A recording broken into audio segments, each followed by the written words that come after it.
Hi guys, I'm Woodcraft Hamster and I thought I'd do another one of my slightly conversational videos today, and what I want to talk about is carving, safety and intuition.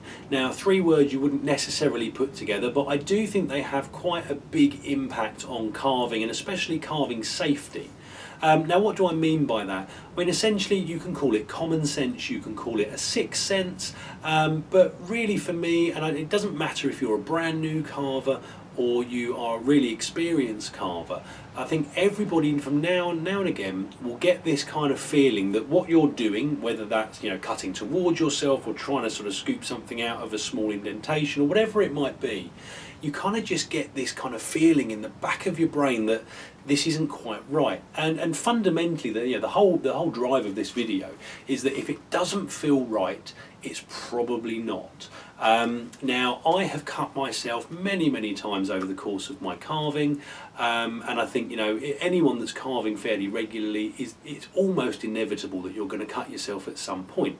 Whether it's a tiny little nick on a finger or a more serious cut really depends on how much you're paying attention and kind of how much sort of safety you're observing. But generally most people will get a nick on the finger or on the hand, and I generally find it's very much a learning experience. And this isn't meant to be a long video, it's really just to sort of introduce you to this concept more than anything, and I sort of, I wouldn't say live by it, but I certainly carve by it. Now I'll give you an example. So I just got a very small eating spoon here that I'm carving for a friend, and one of my little spoon knives. Now, fine detail work like this is where I tend to find these kind of problems occur, because at the end of the day, and before I show you that, you just take this billet. It's not here for any reason. I'm just knocking up some blanks at the moment.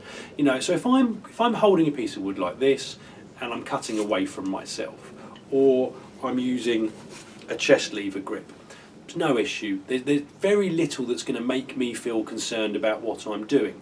If I'd stuck it down on my knee and started cutting towards myself, bit of a problem, and generally it's not something I would do, and I would always recommend to other people not to do that. However, if you're cutting sort of properly towards yourself, and I'm going to move around a bit so you can see this, this is something I do quite a lot, especially when carving spoons, because it gives you a lot of control. But I do know some people who find this quite concerning, because you're bringing a sharp knife edge towards yourself with a piece of wood that's connected to your body. So when you come off the end of the wood, in theory, the knife comes into contact with your body.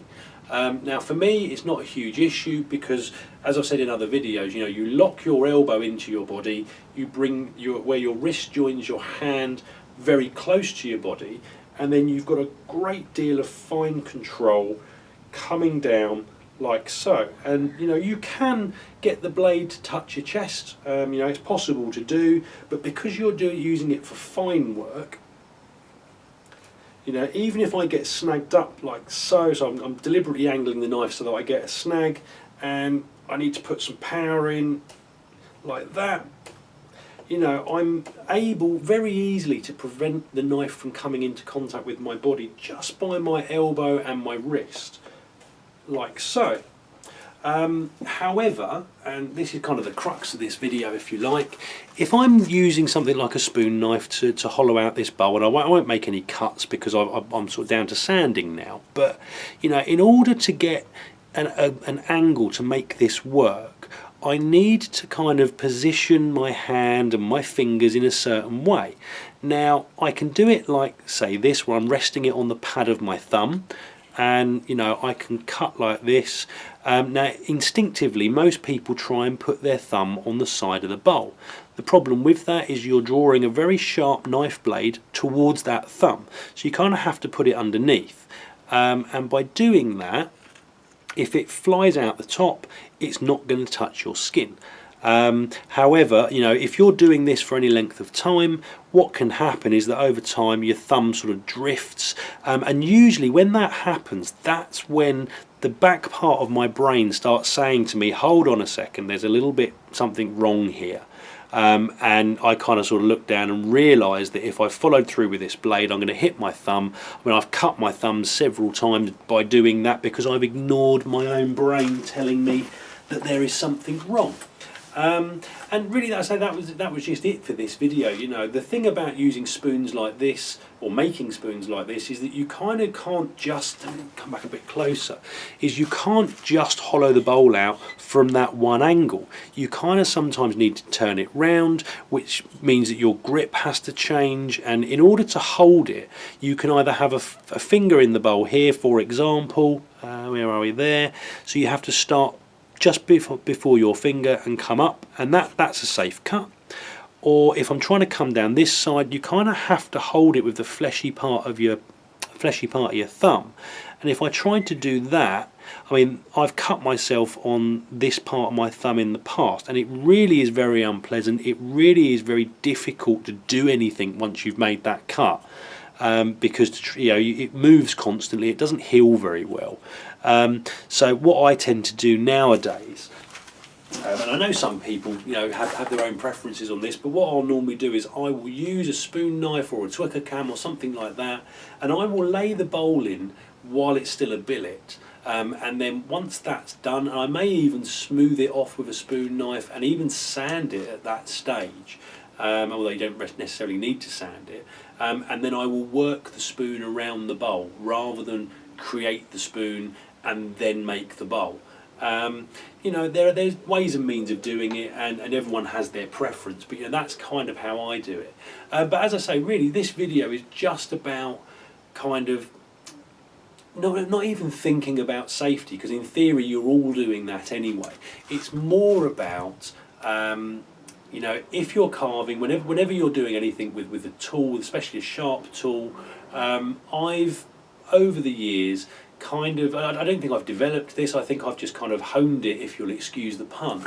But you know, whenever I get that feeling of, hang on, this doesn't feel quite right, or do you know what, I'm just about to make a cut and something stops me.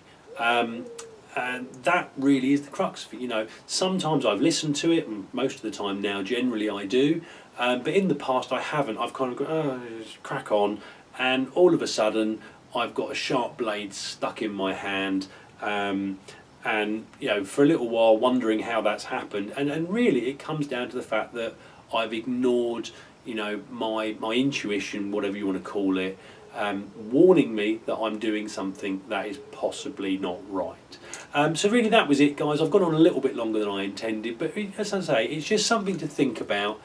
Maybe next time you're carving, you know, see if you know, that sort of feeling comes over you that actually this is not quite right. And you know, my advice is absolutely 100% listen to that feeling. There'll always be sort of certain techniques and certain things you'll do while you're carving that mean you kind of have to hold things at a really weird angle, and it may not feel the best. But you know, if something really is kind of going off in the back of your brain saying this really isn't safe, I would 100% listen to it. So anyway, guys, hope it's given you something to think about. Comments and questions in the box below. Hit like and subscribe if you'd like to see more, and I hope you'll all join me next time. Thanks, guys.